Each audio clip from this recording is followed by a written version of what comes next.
Represent or locate root 3 on the number line.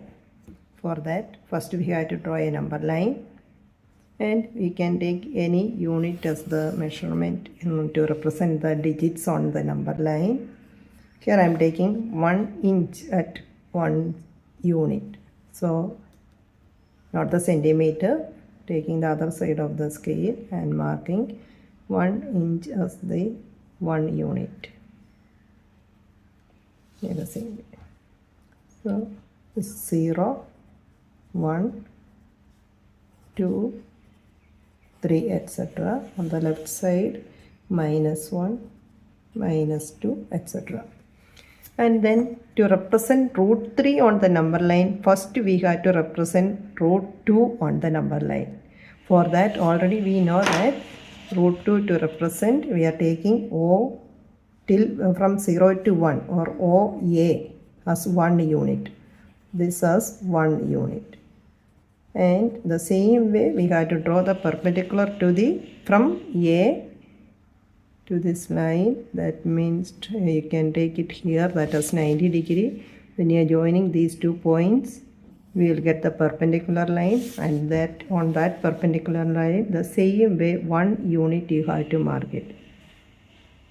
What we have taken here, OA 1 unit, same way this also 1 unit. And then join this point we can mark as B, join OB, that's what we are getting root 2. This also 1 unit, here it will become root 2. How it is coming root 2? This is a right angle triangle. So when you are taking, by applying Pythagoras theorem, OB square is equal to OA square plus AB square.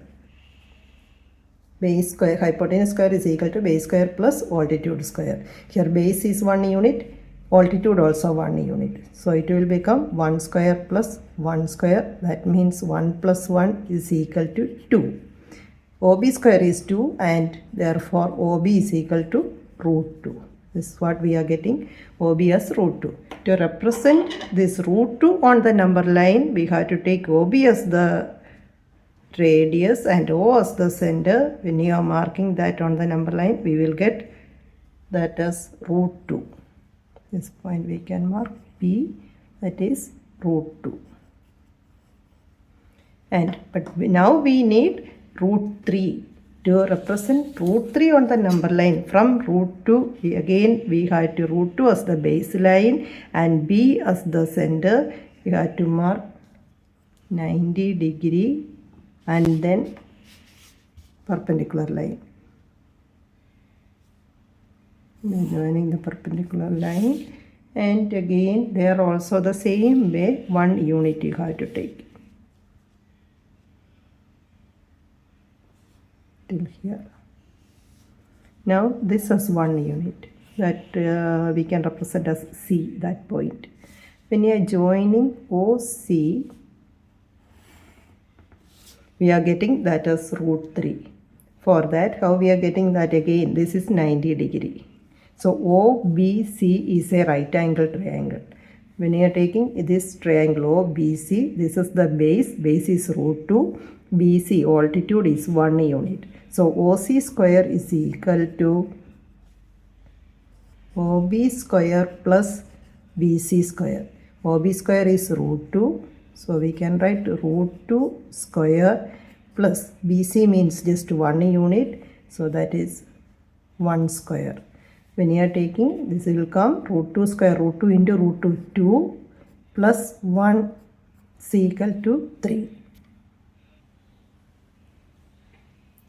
Now, therefore, OC square is equal to, hypotenuse square is equal to OB square, base square plus, now base mean of this triangle is OB. OB square plus altitude is coming BC. So, root 2 square plus 1 square. Root 2 square is 2, 1 square is 1, so it is coming 3. From that, OC is equal to root 3. Now you have to take the compass, O as the center and OC as the radius. Just draw an arc on the number line. when you are drawing the arc on the number line, that point representing root 3, that we can mark as Q, and that's the point representing root 3. So that's the representation of root 3 on the number line. So whenever you are getting the question to represent root 3 or locate root 3 on the number line, first we have to draw root 2 or OB, that is root 2. From there one more time perpendicular, B as the center and OB as the base. Then you will get the right perpendicular line. Root 2 square plus 1 square, it is coming 3, and OC is equal to root 3. This is that root 3. Then next you have to take this radius O as the center and that root 3. When you are taking the O as the center and it is coming here, that is the representation of root 3. From here O is the radius. So the same way when you are taking the arc, it will come and mark that on the intersect the number line, and that point is the representation of root 3.